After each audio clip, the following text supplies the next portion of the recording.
మొక్కజొన్న పంట కొనుగోలులో జాప్యం లేకుండా వేగంగా కొనుగోలు ప్రక్రియను పూర్తి చేయాలని అధికారులను జిల్లా కలెక్టర్ స్నేహ శబరీస్ ఆదేశించారు. మహబూబాబాద్ జిల్లా కేసముద్రం మండల కేంద్రంలోని వ్యవసాయ మార్కెట్లో మార్క్ఫెడ్ ఆధ్వర్యంలో ఏర్పాటు చేసిన మొక్కజొన్న కొనుగోలు కేంద్రాన్ని కలెక్టర్ సందర్శించారు.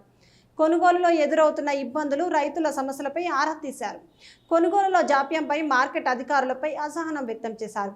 మొక్కజొన్న పంట కొనుగోలులో రైతులను ఇబ్బందులకు గురి చేయొద్దని, నిర్లక్ష్యం వహిస్తే సహించేది లేదన్నారు. దీనికి ఒక 60 మందిని ఏమని అడిగారు మేడం. ఫస్ట్ స్టార్టింగ్ ఇక్కడ దీనికి ఇన్ఛార్జ్ మార్కెట్ ఇన్ఛార్జ్ సార్ 60 మందిని ఏమని అడిగిండు. 60 మందిని ఇచ్చినాం మేడం.